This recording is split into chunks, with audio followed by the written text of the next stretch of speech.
Welcome to another episode of the Cinema Gold Show. I'm your host, Larry Elise. Of course, first we're going to break down the latest box office news. So join us, and don't forget to hit that like and subscribe.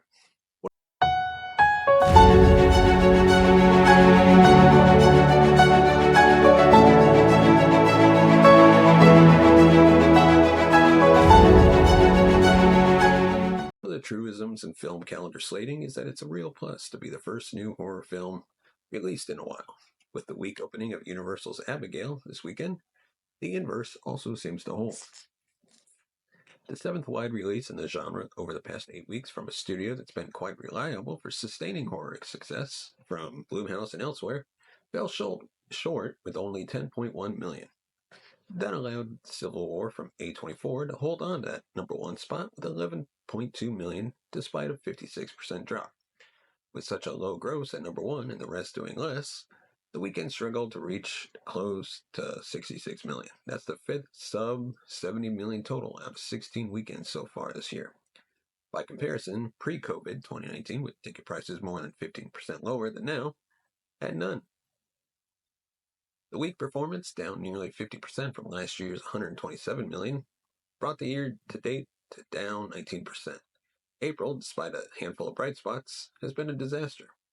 Two other new releases, both originals, were badly needed to keep things from getting worse. But though Guy Ritchie's The Ministry of Ungentlemanly Warfare exceeded expectations at 9 million, and the anime Spy X Family Code White from Crunchyroll added a little under 5 million. The three new films combined fell short of what Civil War opened to last week. And though its 25 million debut topped projections and was A24's biggest opening, theaters need first weekend grosses at or above that level as a general rule, not the exception. And with Alex Garland's dystopian America at War with itself film dropping 56% its second weekend, the high end of a normal drop, the total ended up being anemic. Challengers rounds out the month this Friday, but it isn't too soon to state the obvious. Originals aren't going to solve the box office doldrums. Four of the top 8 films this weekend are March franchise titles, with a combined total of 825 million so far. Abigail got a B cinema score, which is actually not bad for a horror film, but the latest effort from Universal's Classic Monsters Reimagining series seems to have lacked the elements to make it stand out over the numerous recent similar titles, including several from independent distributors. Civil War wasn't helped by a second military-themed title which competed for male viewers, Ministry, based on real-world 2 events portraying an early example of what are now known as special ops, with Henry Cavill in the lead, found a niche audience. With an A- cinema score, it has a chance to sustain some further interest before likely scoring with home audiences. Sasquatch Sunset, which showed modest promise in its initial platform release, disappointed in its second week expansion, only taking in 453,000 in 856 theaters. Among new releases, Neon Sundance's premier COVID quarantine comedy drama Stress Positions opened at New York's IFC Center exclusively for an impressive 28,000 total. We Grow Now, a well-received documentary set in Chicago public housing, grossed 36,000 in 9 theaters in 3 cities. So to recap the top 10, we have Civil War at number 1 with 11,128,000. Number 2 is Abigail with with a budget of 28 million, making 10,200,000 in 3,000 theaters. Number 3 is Godzilla Kong: The New Empire, 4, bringing in 9 million. Number 4 is The Ministry of Ungentlemanly War. It brought in 9 million and a little more than 2,800 theaters. Then Spy X Family Code White at 4.8 million in 2,000 theaters. Number 6 is Kung Fu Panda. It brought in 4.6 million. Number 7 is Ghostbusters Frozen Empire, bringing in 4.4 million. And number 8, Dune Part 2, bringing in 2.9 million. And number 9, Monkey Man, bringing in 2.2 million. And finally, at number 10, from Disney, The First Omen, bringing in just 1.7 million in a little over 2,400 theaters. And now on to our next topic. Army of the Dead 2 has an update, but it's not good news for fans. Zack Snyder has finally updated us on the status of Army of the Dead 2. Zack Snyder made his name with his gruesome and much more actiony remake of George A. Romero's Dawn of the Dead in 2004. The director then tried to line up an even bigger sequel called Army of the Dead for years, but there were many detours along the way, including his eventual role as the chief architect of the early DCEU. He finally returned to his long-lost zombie sequel in 2021, this time as the launching point of a whole new cinematic universe for Netflix, which also included a crime thriller prequel called Army of Thieves, and even an animated series about the initial outbreak in Las Vegas. There was also talk of a direct sequel to Army of the Dead, which left no shortage of mysteries left to answer in Part 2. Were Dave Bautista's Scott Ward and his team of mercenaries in the time loop all along? What's up with those robot zombies? Did Vanderhoof bring the zombie virus to Mexico? And what is the true nature of their enigmatic employer, Bly Tanaka? For a minute there, it seemed like Snyder, his co-writer Shay Hatton, and Netflix were full steam ahead with the next chapter of the story. Then, the director shifted gears to work on his other big Netflix franchise, the sci-fi epic Rebel Moon, leaving the future of Army of the Dead in question. So, in a Zoom call with Den Geek, he was able to discuss the future of Army of the Dead 2. Telling Den Geek, quote, Army of the Dead 2 is not on the way right this second. And he continued to say, we've written treatments, we know exactly what we want to do. It's really a scheduling thing at this point. Snyder has in no way cooled on the idea of more stories in his zombie universe, though. The director is quick to point out that not only does he have a title for his next Dead picture, but that there's a direct connection between his zombie and Rebel Moon. Saying, quote, you just have to press Netflix and be like, look, we need Army of the Dead 2. It's Planet of the Dead. We know what it is. And you know there's a possible crossover between Rebel Moon and the Army of the Dead universes. They're a shared universe. Snyder previously teased how exactly the crossover could work in the animated series Army of the Dead Las Vegas, which also currently trapped in limbo at Netflix. There's actually a character from Rebel Moon in the Army of the Dead animated series that we never did. Snyder revealed to Total Film in 2023, saying, quote, at one point in the show, they go through a portal into another dimension, and there are characters in that other dimension that they come across. In Rebel Moon, they're in this bar, and one of the aliens is one of the characters from the animated series.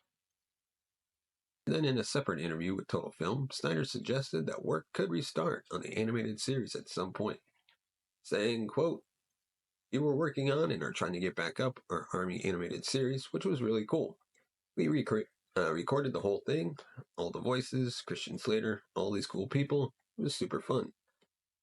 What's next for Snyder after completing Rebel Moon? The filmmaker has said that, like with Planet of the Dead, he already knows where Rebel Moon Part 3 would go. Time will tell which Netflix franchise gets Snyder's attention next. Rebel Moon Part 2 has arrived on Netflix. And now for our next topic. Netflix has added 9 million subscribers in Q1 of 2024.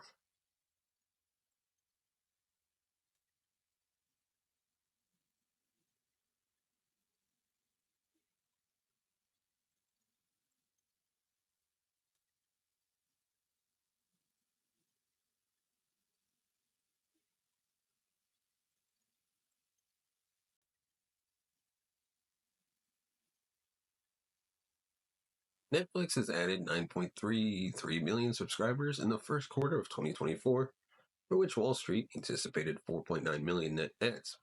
That's a legit wow, as is Netflix's new grand total of 269 million global paid subscribers. Sure, Netflix added more than 13 million subs in the prior quarter, but in the last Q1, the company added fewer than 2 million. Things have been going very well for Netflix as of late. A year ago, its shares in Netflix traded around 331. Today, they close at 611. After hours, the Netflix share price declined due to the company's Q2 earnings forecast not burning as bright. And perhaps this also didn't help. Next year, Netflix is making some major changes to how it reports its membership. The company said in a shareholder letter, it will no longer report its subscriber tally on a quarterly basis. Rather, it will just announce major subscriber milestones as it crosses them. Netflix will also no longer report its average revenue per member, what most companies refer to as average revenue per user. Basically, the streamer believes these to be irrelevant statistics with which to measure its success given its massive scale. Netflix posted $9.3 billion in Q1 revenue and a profit of $2.3 billion at the end of 2023. The company forecasted it would report first quarter revenue of $9.2 billion and net income of $1.9 billion, so it impressed even itself. Netflix creamed those Wall Street analysts who expected Thursday's announced Q1 revenue would be more like $8.7 billion. For a few quarters now, Netflix's main internal measuring stick has been revenue. The infamous password-sharing crackdown has been a big financial success thus far. Price increases and ads have also chipped in. Wall Street believes the streamer has already realized much of the potential subscriber growth from its paid sharing program. Netflix has acknowledged that its ad supply is well ahead of its ad demand. Some of Netflix's biggest hits in the January-March quarter were series Griselda, The Gentleman, and Three Body Problem, though none were true breakouts. In film, the streamer Stranger Things star Millie Bobby Brown did well with her Damsel movie.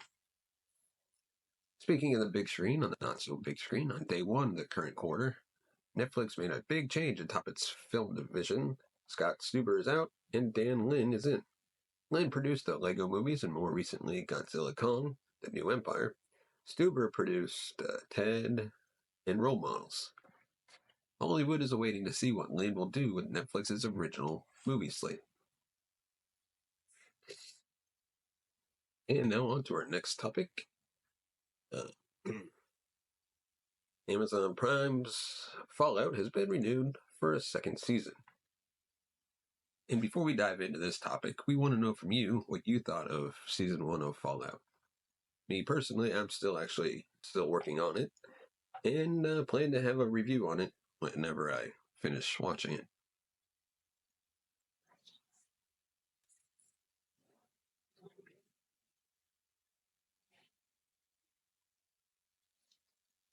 Just a week after the premiere of Prime Video's Fallout adaptation, which was met with both critical and audience enthusiasm and overwhelmingly positive reviews, the series received an official Season 2 renewal. The official renewal comes a full week after the series received a tax credit, indicating Season 2 would be moving forward. And by now, most hardcore fans will have already binged the entirety of Season 1 and have hopes for what's to come in Season 2.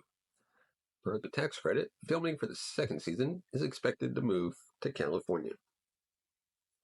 Fallout is set 200 years after a nuclear war, an entirely new story set in the established canon from the games that is both faithful enough to the source material to win over those with even the highest expectations, and approachable enough for someone entirely new to the series, like myself. Consistent praise for the first season follows its core trio of survivors: a naive vault dweller trying desperately to adhere to the Golden Rule, a member of the Brotherhood of Steel, and a ghoul with a past full of the iconic yellow and blue of Vault-Tec. While Season 2 is only just officially announced, that doesn't mean it's anywhere near the first time executive producer Jonathan Nolan have discussed what's to come for the story, though things like this are certainly a process. Nolan previously spoke with The Wraps, saying, quote, "But I think at the same time you'd be remiss, almost irresponsible, to not have started to talk about where your story could take you. So we have been talking from the beginning about how this would develop and evolve in subsequent seasons, if we should be so lucky. Prime Video's Fallout features an entirely original story, carefully utilizing the elements and pre-established lore from the games to the best of their ability to design a new part of the world that feels like it fits. While there are plenty of iconic elements familiar to the franchise, such as a stellar soundtrack, power armor, obviously vaults and their corresponding suits, and so much more, That doesn't mean that everything that Fallout is known for made it incompletely. Suffice to say, there's still plenty from the wasteland for Prime Video to utilize in Season 2 of Fallout, including death claws and beloved locations from the games. And for those of you who have played the game, let me know your thoughts on the games and whether I should play them and what you're hoping to see in the series' future. And now on to our next topic.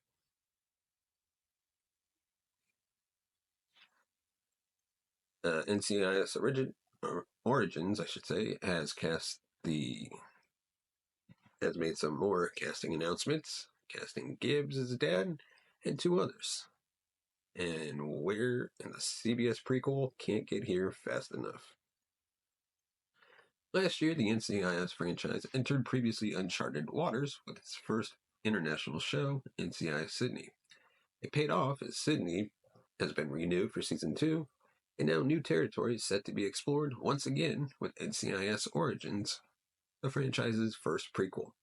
The show, following along with Leroy Jethro Gibbs at the start of his law enforcement career, is set to premiere either later this year on the 2024 TV schedule or sometime in 2025 on the mid-season lineup.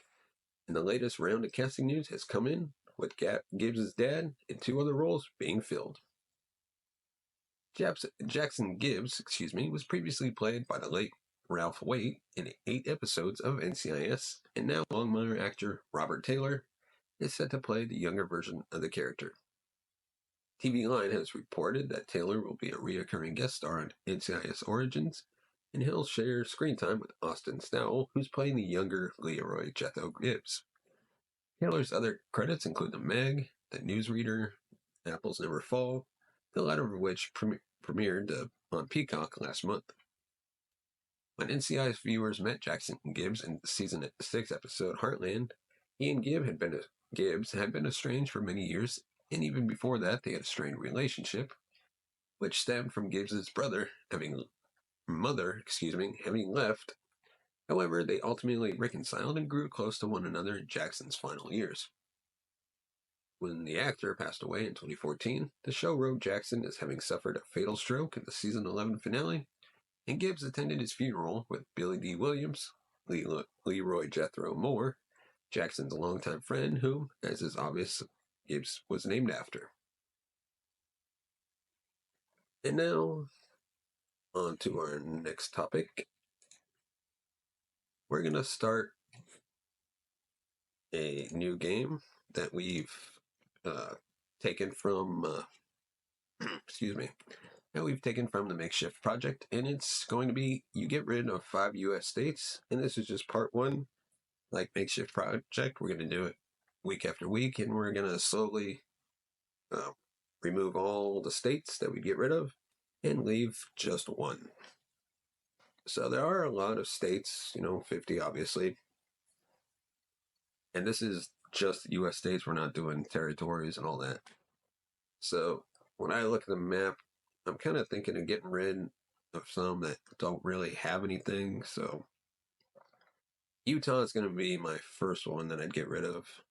And then I'm going to jump over the East Coast and go with Vermont and Rhode Island. So the first 3 is Utah, Vermont, Rhode Island. And then I think I'm going to go Michigan, and the other one I'm going to go Illinois. I'm getting rid of Utah just because outside of, beauty and, scenery, there's not really much there. And then Vermont's just a bunch of old people. We can get rid of Vermont. And then Rhode Island, kind of like Utah, there's really nothing there. And sure, Michigan has some stuff, football teams, baseball teams. It's not the greatest state in the country, so I'm going to get rid of that one too. Then Illinois, yeah, it's got Chicago, but I feel like you've been to Chicago once, you've been there plenty. Like, nothing really changes. So let me know in the comment section below, what are 5 states you would get rid of?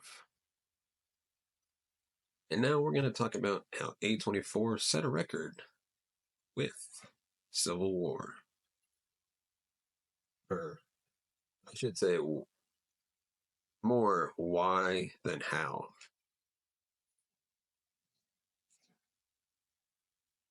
To me personally, I watched the movie. I wasn't impressed with it. I thought it was okay. But we do have to admit that it did find success. This episode is sponsored by Hulu. Hey listeners, if you're a TV series junkie or a movie maven like me, you'll love Hulu. Hulu is your go-to streaming service for an immense library of top-notch TV shows, exclusive originals, and blockbuster movies. With Hulu, entertainment is limitless. Dive into a universe of content, from award-winning dramas and comedies to jaw-dropping documentaries. Whether you're craving timeless classics or the latest buzzworthy shows, Hulu has you covered. And for my sports fans, with Hulu Plus Live TV, you can watch your favorite teams live with 75 plus top channels. You'll never miss a game again. And the best part, you can watch everything in one place with a free 30-day trial. So don't be left in the dark. Illuminate your screen with Hulu and experience a world of entertainment like never before. Head to Hulu.com, use the link in the description, and start your free trial today. Be streaming. Excuse me. Civil War has made plenty of news over the weekend. The film has become divisive from various discussions regarding film politics or lack thereof, with some praising it and others panning it. The film's most prominent headline might have been that it scored the biggest opening weekend for A24, and the first time one of their films has opened at number one at the box office. Since its launch in 2012, the studio has gained reputation among film fans as it is known for producing or distributing independent productions from auteur filmmakers that were outside the mainstream norms of Hollywood filmmaking. They have become one of the more recognizable film companies, having a loyal and passionate fan base who, for the most part, show up to the theater for their films.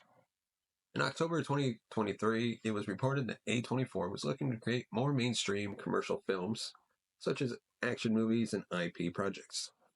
While this certainly seemed like bad news for fans of A24, who have appreciated the studio as one of the few outlets for making original character-centric movies, from visionary filmmakers and putting them out in theaters, Civil War shows that they can still enter the blockbuster game without sacrificing what made them special or bankrupt them. A24 put the money behind Civil War and tapped into a cultural moment. But is that enough for long-term profitability?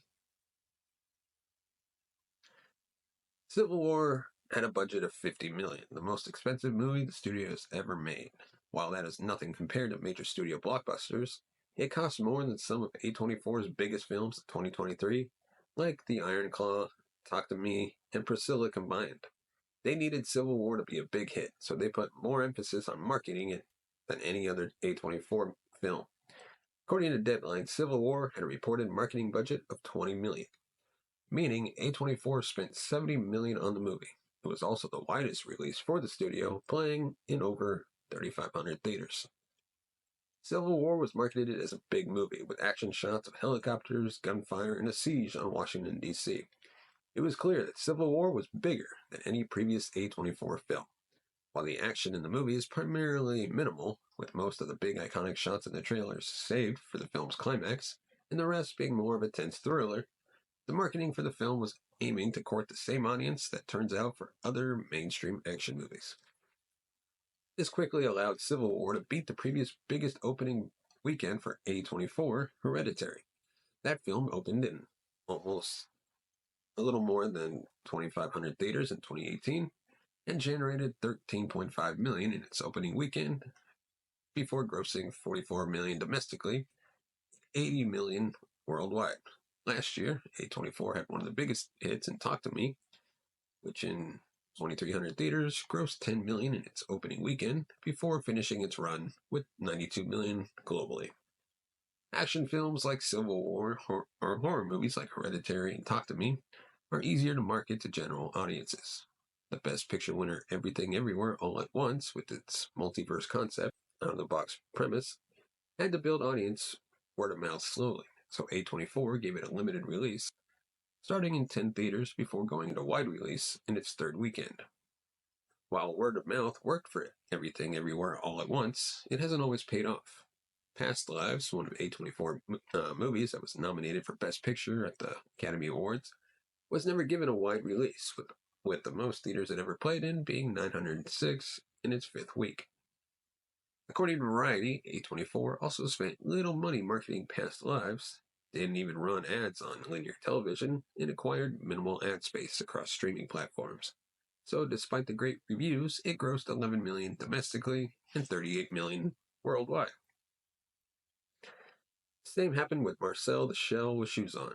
Despite being based on a popular series of YouTube videos, making it what would essentially be an IP project, and the film garnering some of the best reviews of any movie in 2022, A24 relied solely on word of mouth and did little to market the movie, which resulted in a $6.9 million worldwide box office and never getting a wide release. Civil War also stands in sharp contrast to A24's other two major releases in 2024, Problemista and Love Lies Bleeding, which were released just a week apart from one another. As of this writing, excuse me, as of this episode, Problemista has grossed $2 million domestically, and the widest release the film has ever received was Easter weekend, in its fifth week of release with 379 screens. Love Lies Bleeding did get a wide release with 1,362 screens in its second weekend, but A24 did not put the marketing push that it did with Civil War. Despite being a straightforward crime thriller with an LGBTQ plus lead, the movie has only generated $8 million. While word of mouth does help, marketing the movie to audiences also helps people know the film exists. A24 clearly invested more in getting the word out about Civil War than Love Lies Bleeding, Marcel the Shell with Shoes On, Past Lives, or many other movies because they needed to make money to justify the cost. It shows what can happen when you invest money into marketing a movie. From the moment the Civil War trailer released, the movie became a major talking point, sparking a conversation among both film industry pundits and mainstream audiences. From the head-scratching decision to have California and Texas, two states on the opposing end of the political spectrum, be a united force in the movie, to the fact that the film was released in an election year, Civil War had become a lightning rod for political discourse.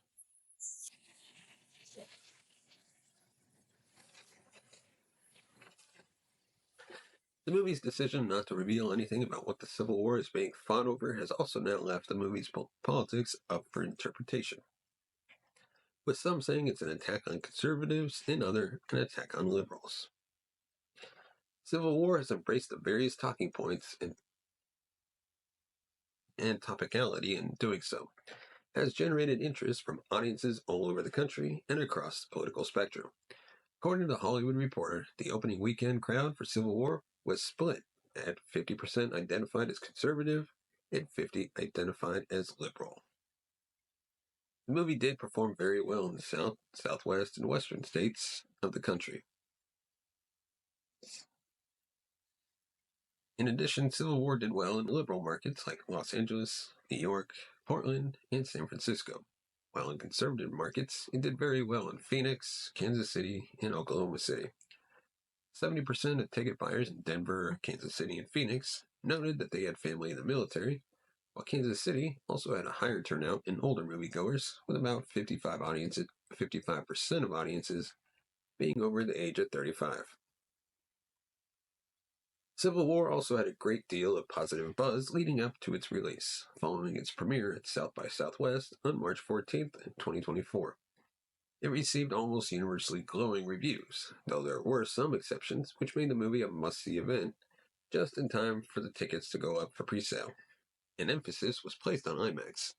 As more critics saw it, a more mixed and nuanced response formed, but it skewed more positively. As of this episode, Civil War has an 82% on Rotten Tomatoes and 75% on Metacritic. All the early word-of-mouth hype translated to a bigger-than-expected opening weekend. And of course, Civil War is a topical release. Civil War was first announced in January 2022 as Alex Garland signed on to direct and write a movie for A24. Clearly, Garland wrote the movie inspired by the upheaval in American politics, particularly those following the 2020 election and the Capitol riots of January 6, 2021. The film was shot in 2022 but not released until 2024. While most movies being held on the shelf for that many years is typically a bad sign, it was a deliberate choice for Civil War. They wanted to wait to release the film until 2024, during an election year. In an interview with The Hollywood Reporter, Alex Garland said, quote, "If you cast your mind back to when I wrote Civil War in June 4 years ago, there was an election coming and we were dealing with COVID, the same conversations as now, identical, so that's where it came from." Topicality made Civil War more than just any other movie opening in theaters. It made it into a movie marketed and designed to be of the moment. All the President's Men was released just 4 years after Carl Bernstein and Bob Woodward published their story on the Watergate scandal, The Washington Post. In 2017, Steven Spielberg fast-tracked The Post into production in response to then President Trump's frequent attacks on the press and to show the importance of journalism. Civil War was the right movie at the right time, as it tapped into a cultural zeitgeist, partly by design, but also organically, that made audiences curious to see it. But of course, Civil War still has a long way to go to be a hit.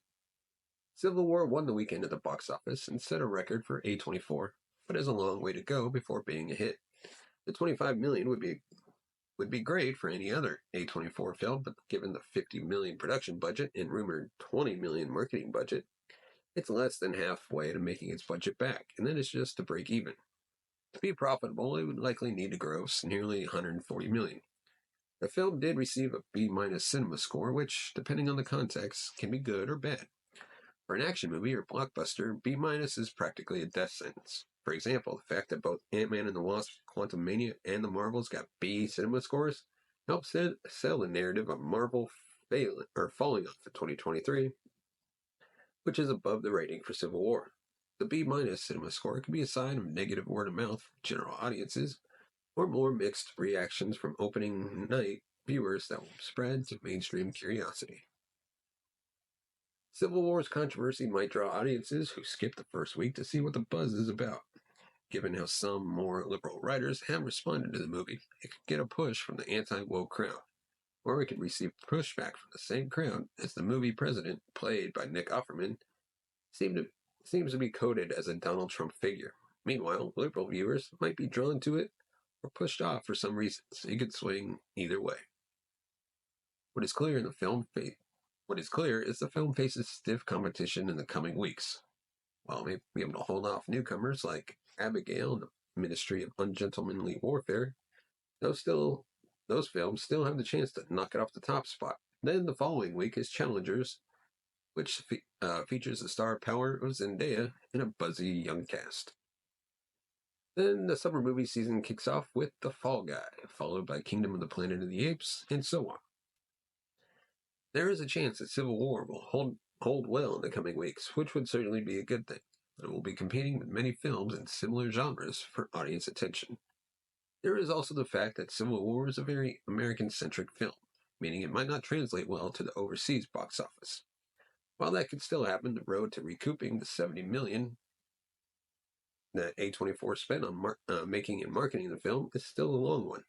The question now remains if the opening weekend was more than just initial buzz and hype, and if it can draw viewers back for repeat viewings, or attract viewers who skipped Civil War on opening weekend. A24 is now in the game many blockbuster studios are in. A grand opening weekend is good for headlines, but it isn't the end of the story. And of course, Civil War is playing in theaters now. And now on to our next topic. We're going to play another game. We're going to play a new game, and it's Build Your Sandwich. You can use any kind of bread, any ingredients. So for me, we're going to start with Italian bread. It's going to be toasted, of course. We're going to throw on some grilled chicken, diced grilled chicken. We're going to add cheddar cheese, lettuce, tomatoes, And then you need a sauce. So I'm going to go like a chipotle sauce from like what you get at Subway. And then we got another game we're going to play. Try not to say the same thing as me. It's getting pretty popular all over my channel, so we're going to do one more. Or another one, I should say. I'll probably do some more. Starting off, name a Marvel character. I'll give you a second to think about one. If you said Deadpool, you're out. And now, name a Oscar winner. You got one? You said Leonardo DiCaprio, you're wrong. That's right, he did win one. Now, name a movie theater snack. And it can be any kind of snack. Only candy or other like snacks that you would buy from a concession stand, not like a full-on restaurant. So I'm going to let you think. If you got one, if you said Milk Duds, you're out. Now, name a movie franchise. Any franchise. You got one? If you said Mission Impossible, you're out. Now, name a number from 1 to 10. Still thinking? You got it? You said 3. You're out. Let me know in the comment section below. Did you beat me? Or did you win? Or did you lose, I should say. And now, we're going to do our trailer reaction for Wolverine and Deadpool. And of course, when we do this, let me know what you think of Deadpool and Wolverine in the comments section below. Told you, you're not welcome here. You're not welcome anywhere. Get the fuck out of my bar. Just give me one more drink and then I'll leave. I am happy to see Wolverine back for one more movie with Deadpool. Right now. Look, lady, I'm not interested. All right, well, I'm sort of on the tick, so upsy daisy, your bullet, eh? Oh, whiskey dick of the claws. It's quite common in Wolverines over 40. You don't want this. Yeah, Wolverine's getting old. I suggest you reconsider. This does look good, honestly.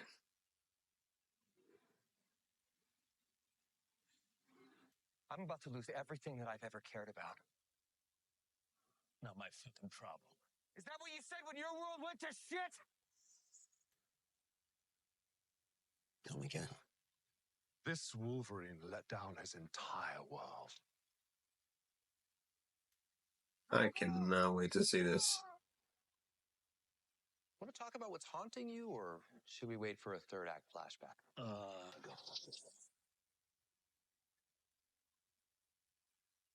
Summer is here. I don't know anything about saving worlds, but you do. Yep. Deadpool's got to save the world and not destroy it this time.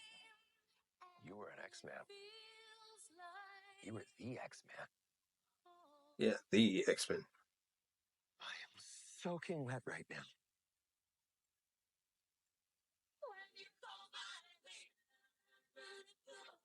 I feel like that's it was a clip from Winter Soldier. So silly. I think it was Winter Soldier. I think that's what I'm thinking of. Big slow motion action sequence. Wonder how many movies he's going through. I want to know everybody that's going to be on this. Go. Let's fucking go. Let's fucking go to the movie theater and watch it. Deadpool and Wolverine. I'm so happy to see this. Cocaine. Hey, Kane, the one thing that Feige said is off limits. What about Bolivian marching They powder? know all the slang terms. They have a list. This is too funny. Even disco dust. White girl interrupted? Even Forrest Bump. Do you want to build a snowman? Yes. Yes. Let's fucking go. So let me know in the comment section below what you thought of Deadpool and Wolverine. And of course, hit that like button, subscribe to the channel. If you want to support the channel, you can go buy us a coffee at buymeacoffee.com/cinemagold. As always, thank you so much for watching and listening. We'll see you next time.